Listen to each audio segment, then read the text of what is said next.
When you've had impact on behavior change, has it been that it's been something that that person just had the epiphany, or have you seen, is it the kind of thing that it's taken a lot of work, or do you see, can you impact behavior change fairly successfully, have you found? I wouldn't say I've been very successful at it. Mhm. I think where I've experienced success, if I said, hey, we're just going to do this thing right now, we're going to get really good these one or two this quarter or this week or this month. And I've seen some positive behaviors. So I think I know that, again, where I want to improve in is communication. I think that I do a good job at that. Again, that's part of that self-reflection and holding yourself accountable, where I can see that I've failed in properly providing that information or those clear expectations. That's where I can see where a sales rep will start to go over here. When you're finding that, you mentioned earlier consistency of message and wanting to make sure that you're all really aligned on that. How do you do that? How do you accomplish that?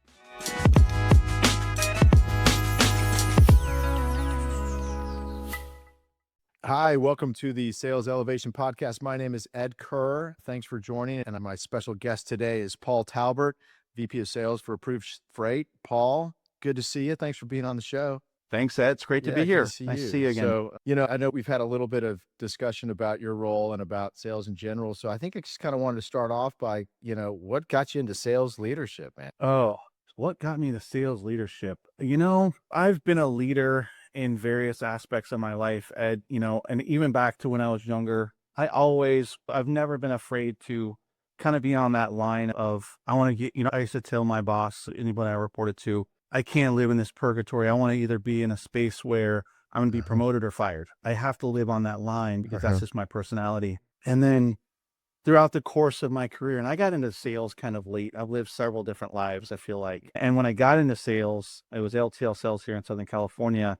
I was boots on the ground, very competitive, just trying to figure it out. And then as I progressed and went to a few different companies, I got promoted, and I couldn't tell you why. I would say that I was fairly successful, and I think that's a little bit just being competitive.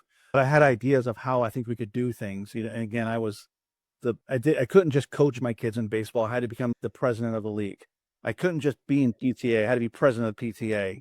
So everything I've done, I wanted to lead from the front and really be a leader. And I think that's as we go through this leading versus managing. And so I think that just was my natural next step in sales, was to be a leader. So, and I'm very fortunate. Again, I've been surrounded by some very amazing people that have been mentors to me my entire career and are still mentors to me today, even though we don't work together. Amazing people from all backgrounds, everyone. That's great. Yeah, And as a leader, when you manage that team and bring on new hires and obviously try to drive them towards the greatest performance you can get out of them, what sort of systems have you innovated or have you adopted or do you rely upon? And if you were talking to a brand new sales leader like who came in, and what would you tell them is the best structure to set up? Number one, I think it's setting clear expectations from the beginning and just having that open line of communication, building that trust right before you ever sold anything or you're going out and pitching anything, is building that rapport with my teammates to set those clear expectations. And then as they came on board, or if they, chose to be hired or work with us, I believe in having a selling system, and we've aligned with Sandler, which is a selling system. And again, they're all great. I believe in this one because of who we have aligned ourselves with. And I think that's key as a sales leader, is realizing, hey, I don't know everything. I don't. I'm not the best salesperson that's ever lived. Definitely not the best sales leader. But if you have a system down, and if you come to work here to prove, when you have a system, number one, there's a sales process that we're going to follow. And then we're all going to speak the same language. We're all going to overcome objections very similarly. We want it to be their own way and speak in their own language, but we're going to all follow the same process. So if we're having a sales meeting and, someone's encountering an issue, it's not an issue that no one else has faced. It's something that we can all talk to as a group. And again, it's that, I might have another sales rep that goes, hey, I've dealt with that. And, I can help you with that. So I believe in having a selling system, whatever anybody chooses. We just happen to use Sandler. And then outside of that is when you have those clear expectations, it's that accountability that we were talking about, which I posted about yesterday. And, that's one of the issues I think I faced as a sales leader, and talking about, I'll be upfront. You were a new teammate joining our team. I say, Ed, here's your sales quota. Here's how you get that. Here's how your comp structure is based. It's all very clear. Our comp structure now is based where you tell me how much money I owe you. At the end of each quarter, we pay it quarterly. And that's something where again, how do you build trust and how do you build trust in sales? Right. At the end of all that, setting up that accountability, I think has been an issue that I'm dealing with. I didn't just post that on LinkedIn because I want to post something. It's how do you, number one, hold yourself accountable, number one, as a sales leader. I commute in 3 days a week, 4 days a week, and it's quite a commute. And that's where I'm looking in the mirror, literally the rear view mirror in my car, my truck, saying, what did I do right today? Mhm. What did I do wrong? Where could I, thinking back to conversations I had, what was my tone? What were the words I used? Did I really try to get my message across? So I hold myself accountable. And then when you're holding your teammates accountable, your sales reps, I find that there's at the end of my post yesterday was really about how do you hold people accountable and not have it mess Yeah. with culture, and how do you not mess with Yep. the camaraderie? Because at the end of the day, I'll be your friend, but number one, I want to be your teammate and I want Yeah. to help you succeed. So a few And by the different way, things. I Yeah. love Sandler, big proponent of Sandler. I also am familiar with Mike Weinberg. I don't know if Okay. you've ever read any of his books, but one of the big things that he stresses is accountability and the importance of activity. And obviously, it's what you're doing each day that's going to lead to the results that you're pursuing. And sometimes he has regular activity meetings where it's very because you can see Yeah. it. You can see it in the activity or lack thereof, right? Yeah. But some people can be really Yeah. busy, but not productive, which was one of the comments on your LinkedIn.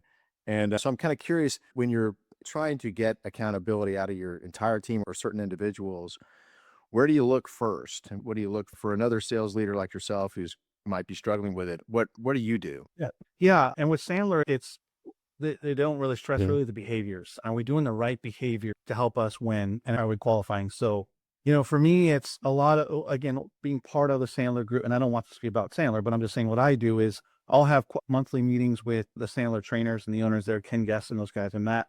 And I'll just say, hey, how's the engagement on the role play that you guys are doing? Because they have these interactive coaching sessions. And so I'll get some feedback on what that's like, and then we'll do some role play, and then I do ride-alongs with my team as well to see if are they Mhm. same things in the field. And it's another thing that I struggle with sometimes is I want to give feedback after every call. And again, I'm not saying I have all the answers, but I can apply these things. And again, sometimes I think I'm a better coach than Uh-huh. I'm a player, right? How do you give feedback when it's not asked for? And that's why how I'll always judge a sales call when we leave and the sales rep doesn't go, hey, how do you think that went? Or what could we have done? If they don't ask me anything, I think I know Mm. they didn't go very well. And so I'm always trying to find time, like, when do I Right. provide that feedback? And so I'll wait for that key opportune moment where they'll say, they'll ask a question about something and I go, hey, can we talk about the day? Cause we went on a few sales calls and what if I give you some feedback? I struggle with that a little bit because sometimes it's, I don't want to sound like I'm, I don't know. I struggle with that a little bit. Being a sales leader, it's one of those things that I'm trying to overcome and be better at. I can give feedback. I can talk all day and talk to you about exactly what you want to do. And before those meetings, I'll always ask, Ed, what role do you want me to play here? Would you like me just to be quiet and be Mhm. your arm piece?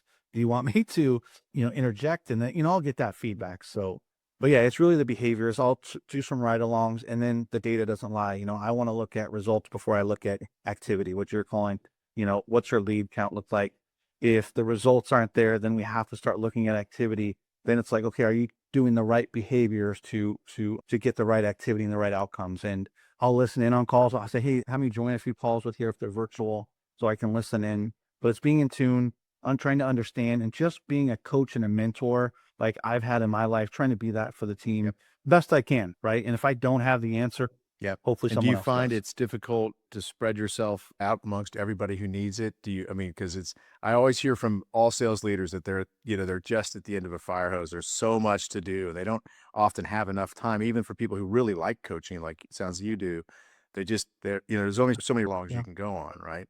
And our team's spread out because we've got boots on the ground to Guam, which I've not been to. We have a team in Hawaii, which, I get to go, Hmm. 2, 3 times a year, Puerto Rico, and then here on the domestic, the lower 48. So it gets, I have I have other sales leaders that are here that I'll have to a lot of the team will Hmm. report directly to them. They can be daunting, but it's never going to be too much. I absolutely love what I do.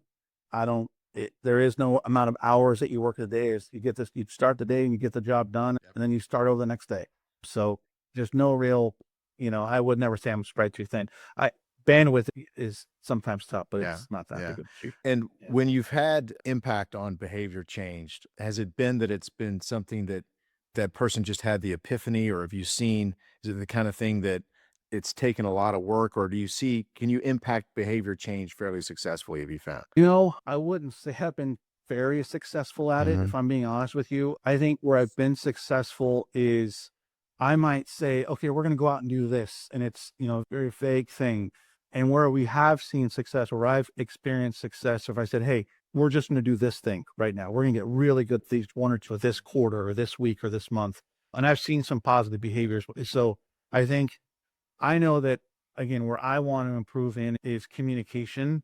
I think that I do a good job at that. Again, that's part of that self-reflection and holding yourself accountable, where I can see that I've failed in properly providing that information or those clear expectations. That's where I can see where a sales rep will start to go over here, go, okay, everything's important. Well, everything's Mhm. important, nothing's important. And that's another lesson I learned. So if I see some of those things happen, it happened this year, this summer. I have great sales reps with lots of tenure and they're just amazing people.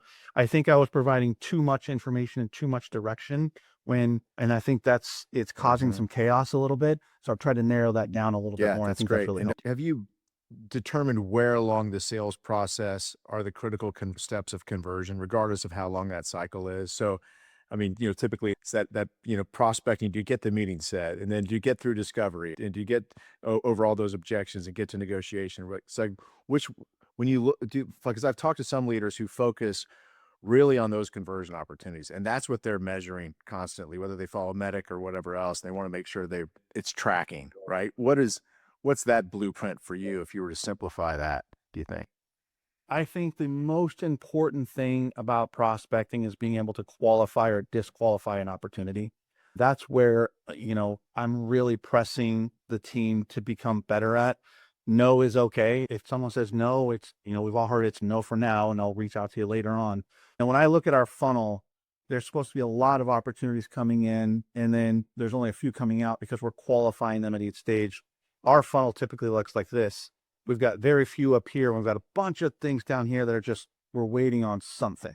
And there's an issue with that. There's a problem with that. So I think qualifying is a huge step that I see gets missed. We get excited if someone takes a meeting. We get excited if someone's willing Mhm. to go to dinner or lunch with us or grab coffee and further talk about it.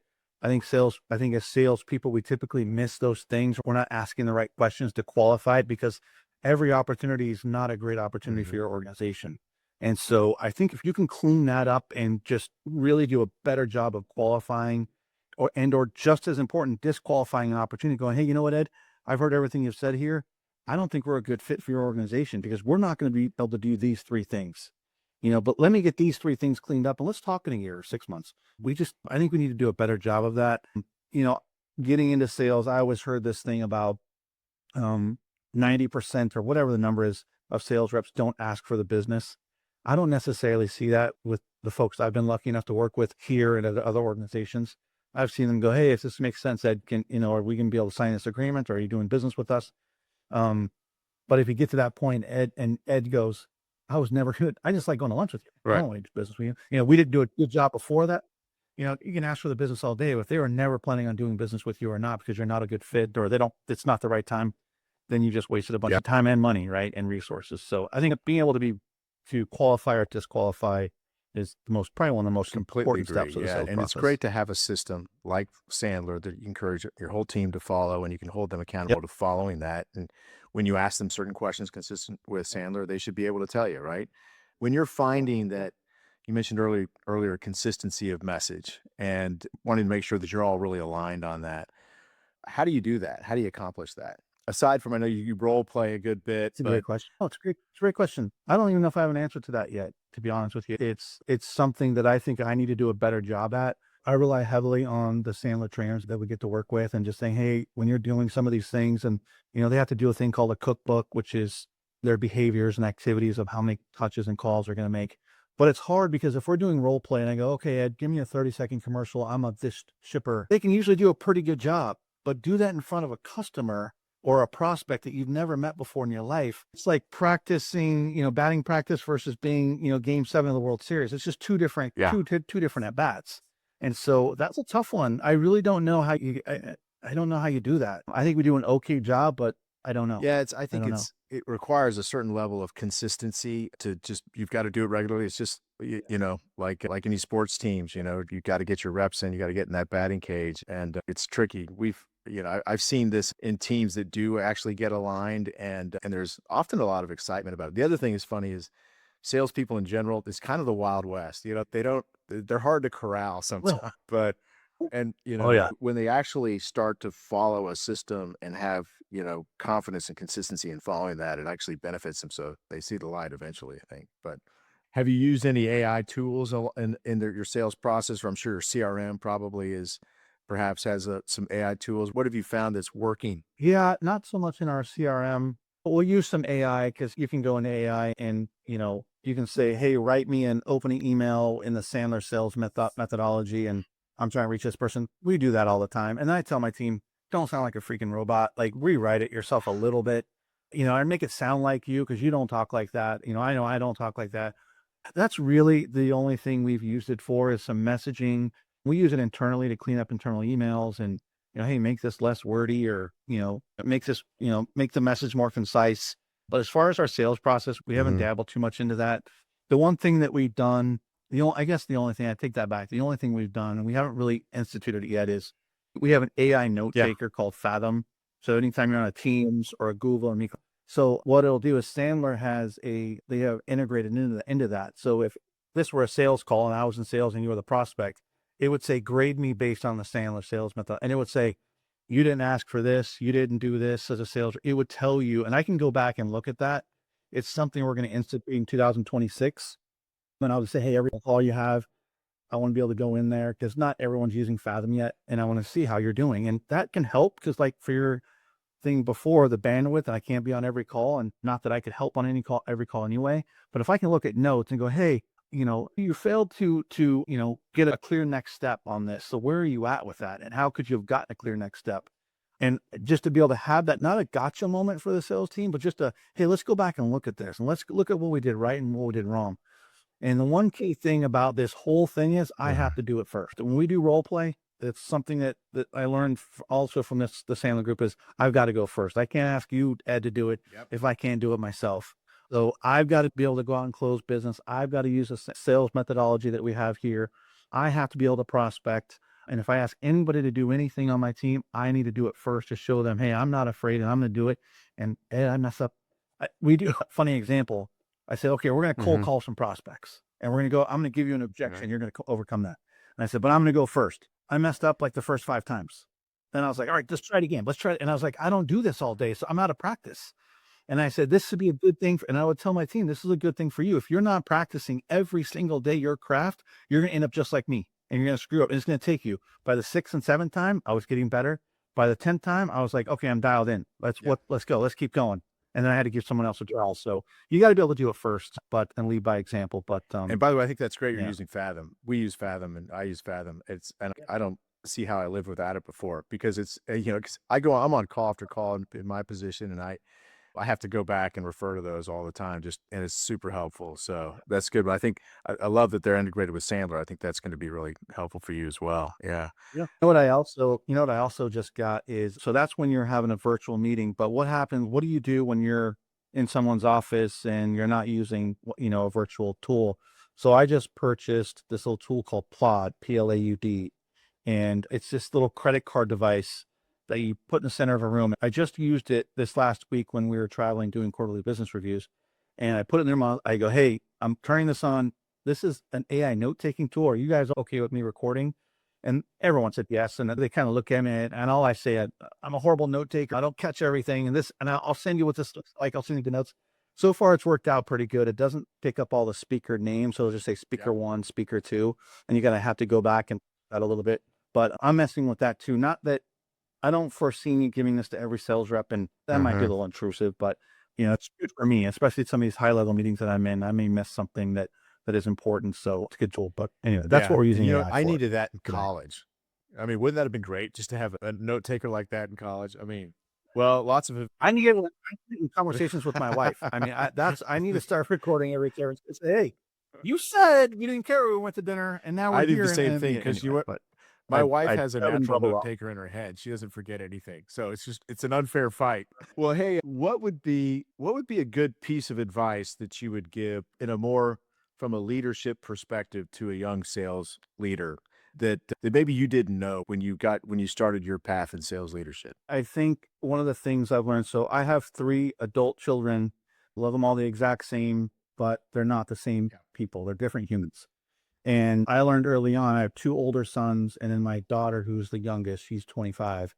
And you don't parent them the same. You know, with boys, they go out with their buddies at football, whatever. Be careful, and if you get in trouble, you're with your friends. When your daughter goes out with her girlfriends, it's just as a father, it's just different. So I think you have to, I say read the room, but you have to be relatable to everyone. And you have to understand that just because this conversation motivates this sales rep or this conversation was helpful, it might not be the same for this other sales rep. So, try to figure out what the common denominator is with each person you're communicating with. And for every conversation you have, what are you really trying to get out of it? Are you trying to be the smartest person in the room because you're up and coming and you want to prove yourself? Mhm. That's never going to work. What are you really trying to get accomplished? And just be relatable and lead by example. And I think the biggest thing I would say is understand what a manager and a leader are, and they're very different. You can sit from behind and just kind of point your finger and tell everybody to do everything, and you're never going to, interact or get into the weeds or the battlefield with them. Or do you want to lead from the front and really go, hey, that's the direction we're going. Well, let's go. We're all going, and I'm going to lead from the front. I think those are key things. I've met some managers that were leaders that I wouldn't have followed them into a marshmallow fight. And I've met leaders that were true leaders that I would have taken a bullet for. And you just feel that inherently because you Yep. feel it's reciprocated from them. So I think that's the biggest thing is just understand your audience. Everyone's not the same. Not everyone communicates the same or receives information the same, and just understand the difference between a leader and a manager and what those two things are. And if you want to be a manager, that's completely different than what a true leader is. So, and never stop learning. It's something, be a sponge. Don't ever stop learning on how to be your best version of yourself. Have good mentors that you can rely on that don't work with you and some that do work in your space or work at your company. It's great that I can call past leaders that I worked for and get their perspective. Like, Mhm. "Oh, I'm really struggling with this." And they'll just kind of dig it down. And that just helps me become a better person. You got to have those people you lean on and that you trust. So very simple things, just, always work on yourself so you can be the best version for everyone else.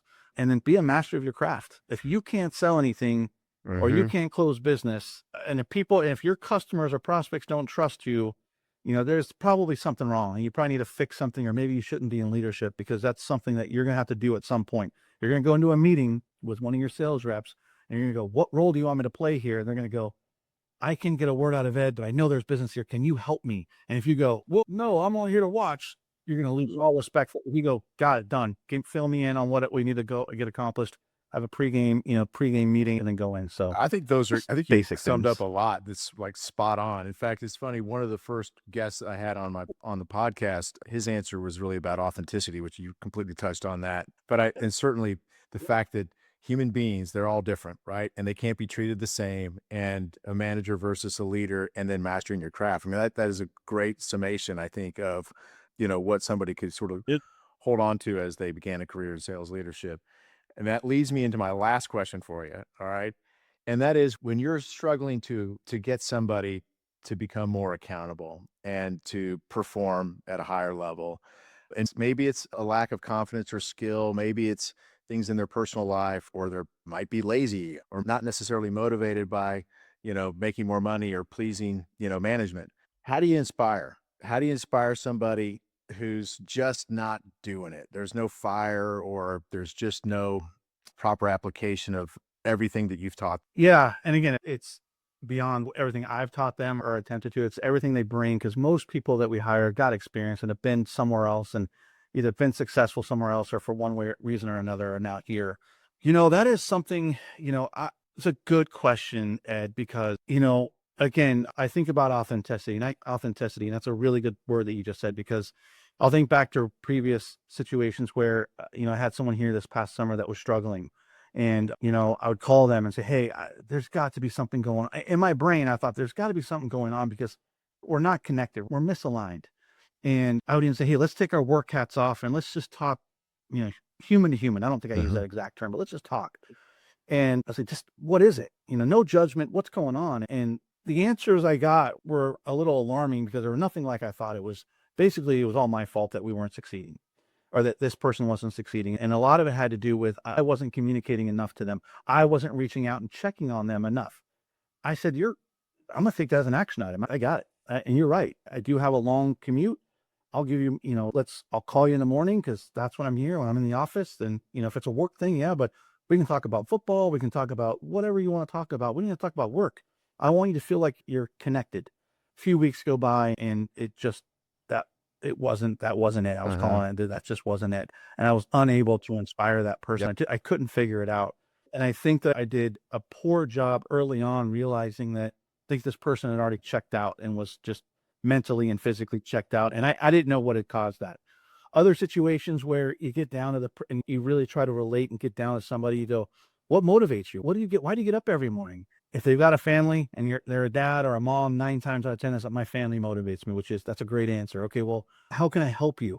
Can you, like, if you made commission or incentive, how does that help your family? How's that, that the thing that you're the most proud of and most responsible for? Sometimes it could be, I just want to go on a great vacation, or I want to buy this or buy a boat or whatever. Try to get them to visualize that. What does Mhm. that even look like? And sometimes that can work, but again, they've got to be motivated by that. I truly, Ed, I love what I get to do. I want that. I want when I'm walking in this building or if I go out and meet the team remotely, I want them to see that. So I don't want to just talk about it. I want them to see that I truly love what I do and I get to do some pretty amazing things and I get to work with amazing people. I want to be about that 100% of the time. And it's a non-negotiator for leaders in this organization. I say, do not walk through that door and not be about this 100%. I think a lot of that can motivate and inspire some people to go, oh man, well, Paul's at, close to the top of approved. He must have looked behind the curtain and seen Mhm. the wizard. And if he's seen everything, he's still happy and loves working here, then everything must be going pretty good. Or when things are going rough, you have those open communications and you don't treat them like babies. You treat them like adults and you go, here's where we're at, guys. How do we get out of this? We'll have to have another podcast because I don't know. I don't know what's worked. I know what's worked. We try all these different things, but you just don't know. But all I can do is I try to be the best version of myself. I try to, when someone sees me, no one, if you ask the 70 people, 60 people that work at Approved, not one is going to say, oh, Paul doesn't like working there and he's always in a bad mood. I'm always in a good mood. Even if I've sat in traffic, it's my responsibility to the organization. And I really do that because I want that to, again, when you lead by example, I want everyone else to enjoy what they're doing. I bring it up in leadership meetings all the time. I say, we have rebuilt the culture here. We have very strong core values that we have here. If you don't really like working here, I'm not asking you to love it because it is work and it's a job. But if you don't really like it, let's have a conversation. And if you don't trust me, talk to HR because you really should like what you do every more time here than I do home. Does that motivate people? I don't know. We'd have to, I'm going to ask when we do our next employee survey, I'm going to go, what motivates you? Like, who motivates you in this company? And I don't know, I don't know what we'd get, but that's a good question No, because I don't know if I you're figured it out definitely yet. on the right track, and I think you've pinpointed it by really not assuming what's gonna motivate somebody, but really asking them. And then the next question I thought was really great, which is, "How do I help?" Because I think you're hovering right over it if you're not right on it, and sometimes it's just impossible. Well, Some people can't they kinda you can't take them to the water, but you can't make them drink? So I've met, I go to conferences and stuff and I'll meet, folks that I go, God, that person's I'm inspired. How do I do that? But they're just talking and they're just talking about good things and it's their personality. It's what comes out of their pores and their skin. And I don't know how to replicate that. I want to, I'd love to be that inspiration and that motivational person. And I think in many ways I can be that person, but I don't know.